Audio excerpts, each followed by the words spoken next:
ভোটের আবহে শোনায় জোরদার প্রচার অসম গণপরিষদের। অগপ প্রার্থী করিমউদ্দিন বরভূইয়া সাজুর পক্ষে প্রচারে দলের প্রধান অতুল বরা। সভাপতি অতুল বরা মহাশয়কে আমাদের নেতা করিমউদ্দিন বরভূইয়া মহাশয় কাউন্সিলকে সম্বর্ধনা করছেন। আপনারা অতুল বরা জিন্দাবাদ, সুনীল বেকা জিন্দাবাদ। সোনাই বিধানসভা আসনে অসম গণপরিষদ তথা অগপ প্রার্থী করিমউদ্দিন বরভূইয়া জয়ী হবেন। বাঁশকান্দিতে আয়োজিত দলীয় প্রার্থীর বিশাল নির্বাচনী জনসভায় উপস্থিত হয়ে ঠিক এমনটাই দাবি করলেন দলের সভাপতি তথা মন্ত্রী অতুল বরা।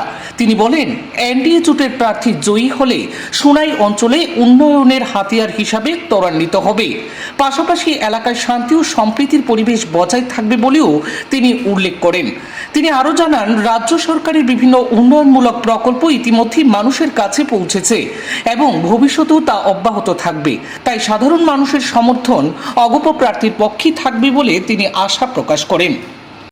অসম গণপৰিষদৰ বিধায়ক আছিল এগৰাকী ৰাণা। আমাৰ কৰিমউদ্দিন বৰভূঞাৰ আগত আছিল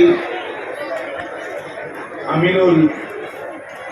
তাৰ আগৰ সকলোকো আমি দেখিলো কি কৰিছিল নকৰিছিল, কিন্তু যোৱা টাৰ্মটোত এই 5টা বছৰত সোনাই সমষ্টিত যদিও বিৰোধী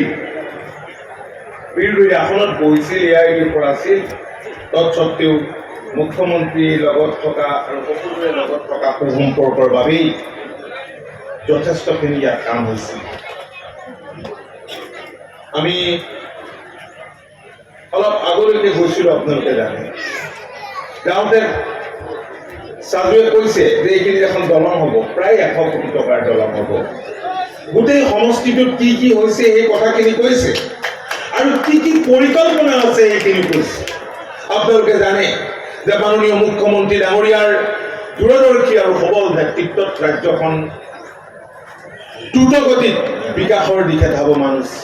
মুখ্যমন্ত্ৰীৰ সপোন যে আমাৰ ৰাজ্যখন অগ্ৰণী আগবঢ়া 5খন ৰাজ্যৰ ভিতৰত এখন হ'ব লাগে। আৰু যোৱা 5টা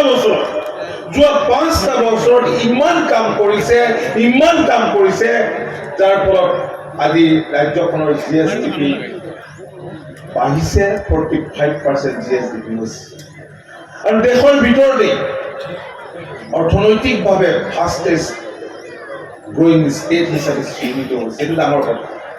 আপোনালোকক উন্নয়ন লাগে নে নালাগে? ডেভেলপমেণ্ট লাগে নে নালাগে? ইয়াত এখন ডাঙৰ কলেজ লাগে নে নালাগে? লাগে।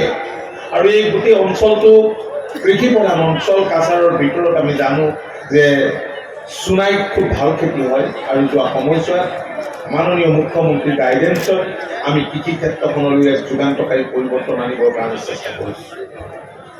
আজি মাননীয় মুখ্যমন্ত্ৰী ডাঙৰীয়া বৰাকলৈ আহিছে, হাইলাকান্দিত গৈছে।